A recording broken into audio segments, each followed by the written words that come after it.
You waited months for it, you saved up, you hyped it up, and the day it arrived, it felt amazing. Then 3 weeks later, it just felt normal. That feeling you chased, gone. This is not a personal failure. It is a psychological mechanism, and the tech industry has built its entire business model around it.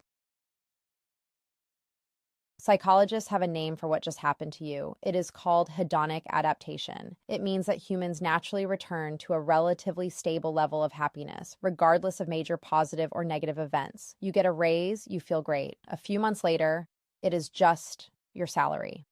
The emotional spike fades fast. This was studied seriously back in 1978. Researchers compared lottery winners with people who had experienced serious accidents. Within a year, both groups reported similar levels of day-to-day happiness. The lottery winners were not dramatically happier. The accident survivors were not dramatically more miserable. The brain levels itself out. Almost always. Daniel Gilbert, a Harvard psychologist, spent years studying why humans are so bad at predicting what will make them happy. His book, Stumbling on Happiness, makes the case that we consistently overestimate how long positive events will make us feel good. We imagine the future wrong every single time.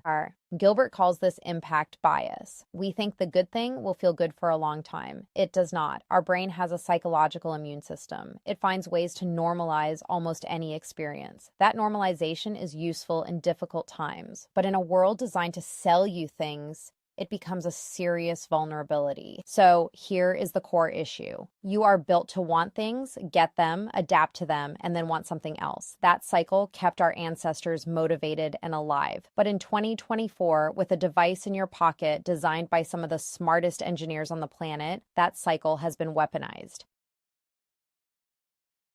Tech companies did not stumble into this by accident. They have entire teams, sometimes called growth teams or engagement teams, whose only job is to keep you on the platform longer. And the most powerful tool they have is not content, it is uncertainty, the possibility that something better is coming. Dopamine is not really the pleasure chemical. That is a common myth. Dopamine is actually more about anticipation than satisfaction. It spikes when you expect a reward, not just when you get one. This is why the slot machine is more addictive than a guaranteed payout. Uncertainty is the engine. Infinite scroll was designed specifically to remove natural stopping points. Before it, web pages had pagination. You would hit the bottom and make a decision. After infinite scroll, there is no bottom. The feed never ends. There is always one more post, one more video, one more reason to stay just a little longer. Ozza Raskin, the designer who invented infinite scroll, later said publicly that he regrets it. He estimates it causes about 200,000 extra hours of scrolling every day. He has since become one of the most vocal critics of how tech platforms manipulate attention. He now works on humane design principles instead. Notifications work the same way. They are not really about information. They are about interruption. Each ping creates a small spike of anticipation. Could be good news, could be something important. Your brain responds before you even check. Over time, the habit becomes almost automatic. Check, scroll, adapt, repeat. And then there is the upgrade cycle. Apple, Samsung, and every major hardware brand release new models on a predictable schedule. Not because the technology changes dramatically each year, but because they know you will adapt to what you have. The new model is not marketed as slightly better. It is marketed as what you are missing. This is not conspiracy. It is just business. Tech companies are not evil. They are optimizing for engagement and revenue, using the best tools available. The problem is that those tools happen to align perfectly with the weakest points in human psychology, and most users have no idea it is happening. Hedonic adaptation alone would not be enough to keep you perpetually dissatisfied. But tech added a second layer that makes it far more powerful: social comparison. The human brain evolved in small tribes where comparing yourself to others was genuinely useful information. In the modern digital world, that instinct has no off switch. Social media does not just show you what your friends are doing. It shows you the highlight reel of thousands of people, curated by an algorithm designed to keep you engaged. You are not comparing your ordinary Tuesday to another person's ordinary Tuesday. You are comparing your Tuesday to someone else's best moment of the year. Sonja Lyubomirsky, one of the leading researchers in positive psychology, found that frequent social comparison is one of the strongest predictors of lower well-being. The more you compare, the less satisfied you feel, regardless of how well you are actually doing. And platforms are built to maximize comparison opportunities every single minute. Follower counts, likes, views, subscriber numbers, all of these are visible metrics on most platforms. They create a permanent scoreboard, and unlike happiness in real life, the scoreboard never lets you adapt fully. There is always someone with more. The goalpost moves automatically.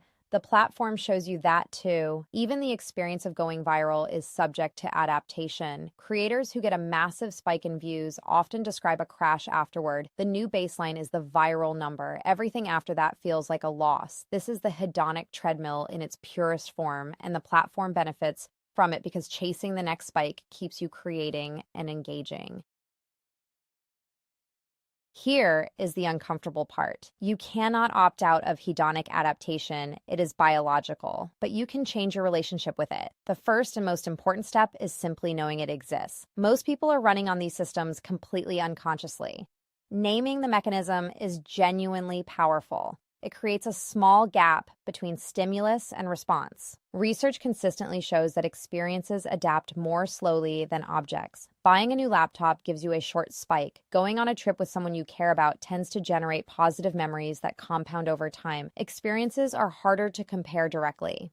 Objects are easy to compare. Platforms love objects. Gratitude practices have real evidence behind them, not because they are fluffy or spiritual, but because they force your brain to notice what has already adapted away. You already have things you badly wanted a year ago. You just stopped seeing them. Deliberately noticing them again resets your reference point, at least temporarily. On the tech side, friction is your friend. Every default notification is designed to minimize friction between you and engagement. Adding friction back in, turning off notifications, using grayscale mode, deleting apps from your home screen, these things sound small, but they interrupt the automatic loop and give you decision points back. There is also a useful concept called savoring. It means intentionally slowing down positive experiences instead of rushing to the next one. Research from Fred Bryant at Loyola University shows that savoring actively counteracts adaptation. You are not just experiencing the good thing, you are consciously extending it. That takes practice, but it works. Finally, reduce your exposure to upgrade culture. That does not mean ignoring technology. It means being intentional about who and what you consume. Unsubscribing from product review channels, muting accounts that make you feel behind, and auditing your feed regularly are simple moves. You cannot control the algorithm, but you can control your inputs. The system is not going to change for you. Tech companies will keep optimizing for engagement. The upgrade cycle will keep spinning. But understanding what is actually happening inside your brain is a real advantage. You are not broken for wanting more. You are just human. Knowing that and acting on it is where the leverage is. Subscribe if this kind of content is useful to you.